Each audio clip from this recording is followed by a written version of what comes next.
Chequers, Buckinghamshire. Saturday evening, the 30th of May, 1942. The dining room of the Prime Minister's country retreat is warm and unhurried. At the table, Winston Churchill. Across from him, General Henry Arnold, Hap Arnold, commander of the American Air Forces, currently assembling in England, and between them, doing most of the talking, Air Chief Marshal Arthur Harris. Heavy-set, square-faced, red-haired, the peak of his service dress cap pulled low. He's making an argument. He has been making it, in one form or another, for months. Strategic bombing. Germany's cities, not raids, not limited operations. Destruction, concentrated, sustained, unprecedented in weight. The war won from the air, without another generation of British soldiers dying in the mud of a European land campaign. The men at the table listen. And at this moment, across England, Harris's argument is about to stop being theoretical. On airfields from Yorkshire to Lincolnshire, the briefing rooms are filling. Wooden chairs, cigarette smoke, the curtained maps at the front of each room. Squadron leaders facing their crews. A hand reaching for the blue curtain. The moment before it moves, the curtain is pulled. The map reveals Cologne. A collective sigh moves through a briefing room in Driffield. Cologne. It's close, 2, maybe 3 hours of flying. Less time to be shot down.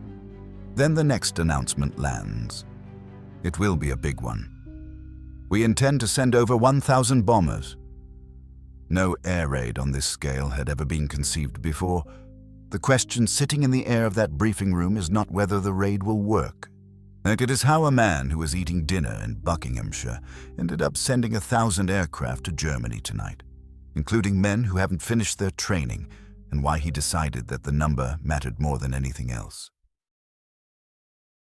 By February of 1942, RAF Bomber Command was fighting a war on 2 fronts, and the more dangerous one wasn't Germany.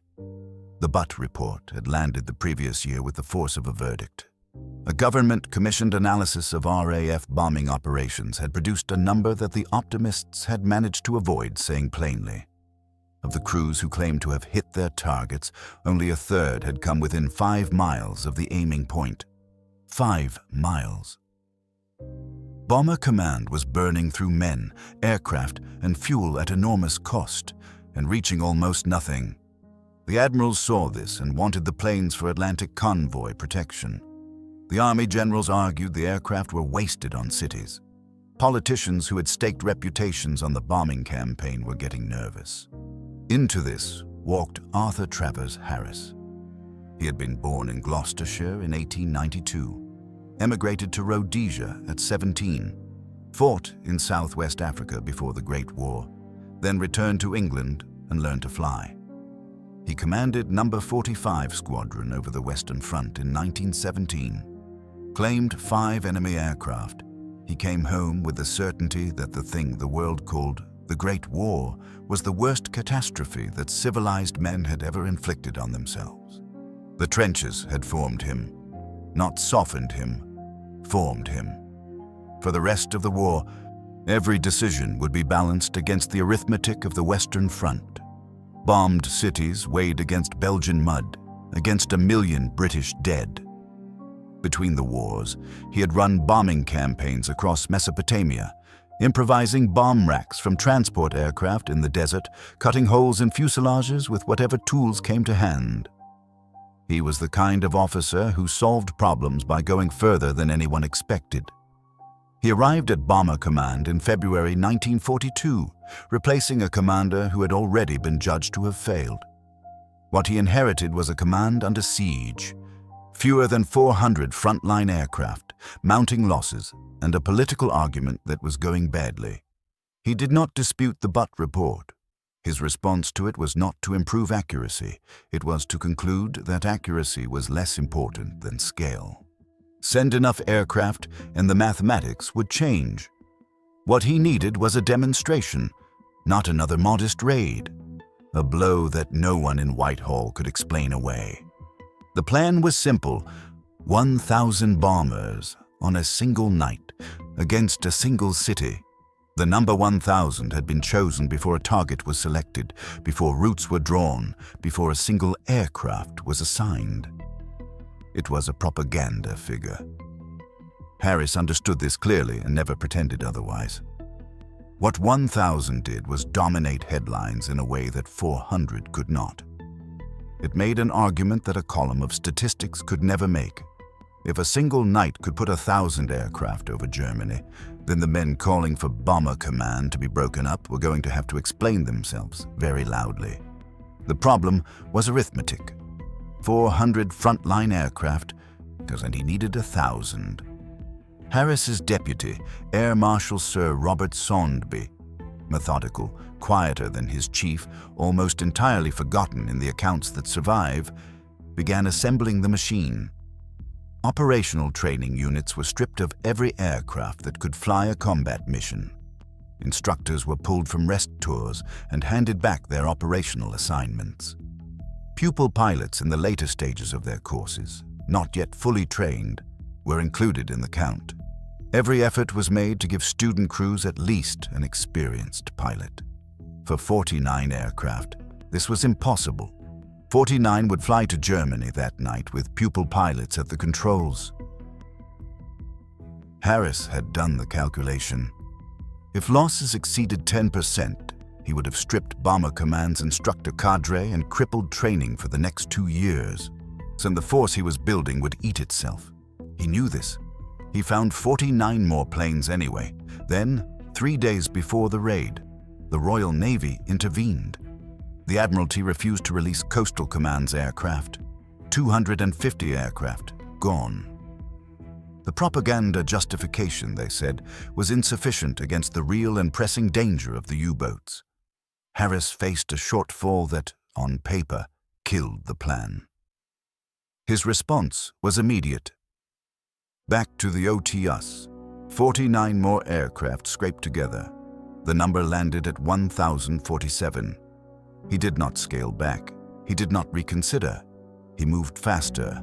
His original target had been Hamburg, but weather over the Baltic coast moved the decision, and his scientists told him that Cologne was within reliable range of the new GEE navigation system. Cologne. Hamburg would survive another year, until Operation Gomorrah in 1943. Everything about to happen to a city of 700,000 people had been intended for a different city.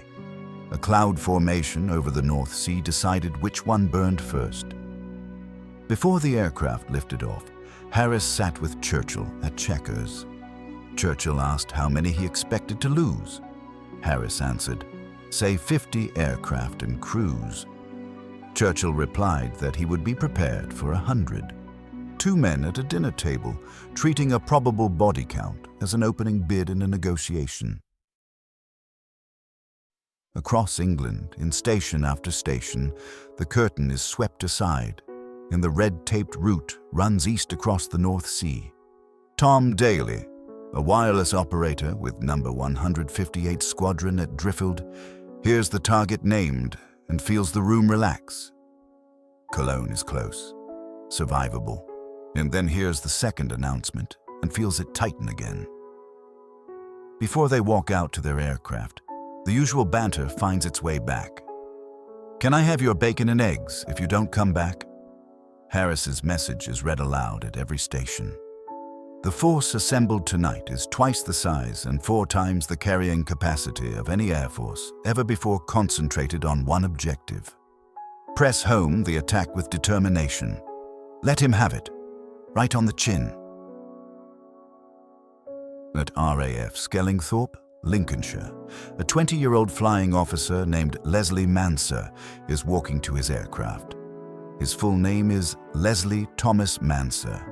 Born in New Delhi, schooled in Darjeeling and then Hertfordshire, accepted by the Royal Air Force in August 1940, promoted to flying officer just 3 weeks ago. He has 5 operational sorties behind him. His aircraft tonight is Avro Manchester L7301, coded D for Dog, number 50 Squadron. The Manchester is already obsolete. Its Rolls-Royce Vulture engines are chronically unreliable. The aircraft is being phased out of frontline service, replaced by the Lancaster, and would be gone already had the numbers not required it tonight. This particular aircraft is missing its mid-upper turret. If night fighters attack from above, the crew's defense is 2 gas-operated Vickers machine guns, which they are supposed to poke through holes cut in the fuselage. Manser is in this aircraft because Harris needed 49 more planes. He is in this aircraft because the Admiralty refused a request 3 days ago. He takes off at 23:01. What Harris has built is not simply a large raid. It is a tactical system. And each element of it has been designed with a specific problem to solve. Germany's night defense network, the Kammhuber Line, stretches in a belt across northwest Europe, a chain of radar stations paired with night fighter boxes, each box controlled by a ground station that vectors fighters onto individual bombers. Each box can handle, at most, 6 interceptions per hour. Harris's planners have done the arithmetic. Compress 1,000 aircraft into 90 minutes, and the rate through each box is not 6 per hour. It is 60 per minute. The Kammhuber Line is not overpowered, it is mathematically broken. The system ceases to function not because it is destroyed, but because it cannot process what is happening to it. The GEE-equipped aircraft, fitted with the new radio navigation system, go in first, drop flares, to mark the approach and the target for those behind. The Rhine provides its own orientation, the great westward bend of the river, unmistakable from altitude in moonlight, identifiable from 100 miles out. The first waves cross into the defended zone before the boxes are overwhelmed. Those behind them will find something different waiting. The bomb loads follow a 2-stage logic. Cookie bombs, massive blast weapons, punch through roofs, collapse floors, open buildings to the air. Incendiaries follow, raining into the exposed interiors, catching the debris alight. Blast open the structure, then burn what's inside. Harris's operation order closes with a warning. Follow your briefed timings and course exactly, because the same geometry that defeats the Kammhuber Line also places 1,000 aircraft in a corridor at night. And any deviation from the briefed track is a collision risk. If you don't, this raid, instead of being the costliest in history for the enemy, could be the costliest in history for us. He is telling his crews, without euphemism, that they can kill each other tonight if they fly carelessly. 2 aircraft, in fact, will. The stream crosses the North Sea in the dark. The Dutch coast passes beneath them. The radar contacts multiply. The Kammhuber boxes fill. The controllers work their vectors. 4 aircraft fall to night fighters, all night. 4 out of 1,000. The most sophisticated air defense network ever built against bombers watches most of them pass through untouched. The Rhine appears in the moonlight. Gordon Meller's navigator reports the reflection on the river, on the great bend to the south confirming their position and timing. The approach down the Rhine Valley, Cologne ahead. The first bombs fall at 12:47 in the morning of the 31st of May. The pathfinders have marked the city. The fires start, and as they grow, they become their own navigation aid. The glow becomes visible from 150 miles out. Incoming crews don't need their instruments. They follow the light. On this same evening, in his headquarters to the east, Adolf Hitler had dismissed the RAF as little threat to the Third Reich. By the time the fires over Cologne are visible from the Dutch coast, a city of 700,000 people is becoming an inferno. The Germans try a countermeasure. Decoy fires lit on the outskirts, intended to draw the trailing bombers away from the center. It doesn't work. The bombers keep coming. 150 searchlight beams sweep the sky. The 88mm flak guns work through their ammunition, and still the bombers come. 1 every 6 seconds. Relentless. A Halifax pilot somewhere in the stream looks down and reaches for a language. It was almost too gigantic to be real. Below the main stream, Manchester L7301 is in trouble. Caught by searchlights at 7,000 feet on the approach to the target, Manser holds his course through the anti-aircraft fire. He bombs Cologne. He turns for home. The damage is done. The Manchester has been hit repeatedly. The rear gunner is wounded. The front cabin is filling with smoke. The port engine is running hot, close to its limit. He takes the aircraft up to 2,000 feet. The port engine bursts into flames. He holds it. 10 minutes with a burning engine, keeping the aircraft level. After 10 minutes, the fire is mastered, and the engine is dead. Part of the wing has burned. On one engine, at low altitude, the aircraft is descending. Slowly, steadily. The aircraft crosses the Belgian border. Manser orders his crew to bail out. He is offered a parachute. He refuses it. He holds the aircraft level, or as level as a burning machine on one dead engine will hold, while his crew moves to the hatches. Sergeant Bavistock, Pilot Officer Horsley, Sergeant King, Sergeant Mills, Sergeant Naylor. 5 men who will, by different routes, find their way back to Britain. A 6th, Pilot Officer Barnes, will be taken prisoner. Manser stays at the controls.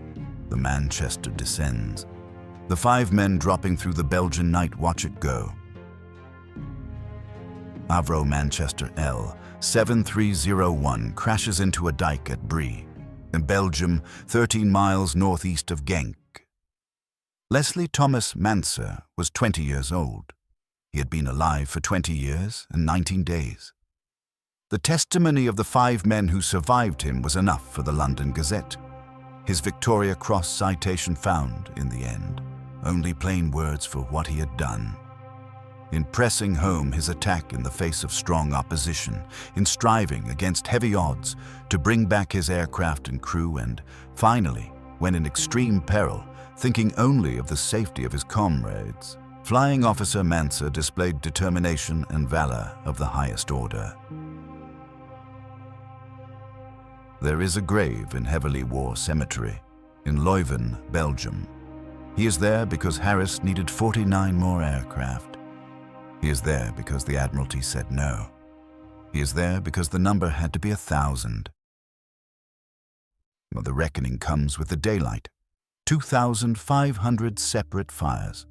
Of those, the German Fire Brigade classifies 1,700 as large. 13,000 buildings destroyed. The German authorities begin the count of what was lost, and the list is specific and long.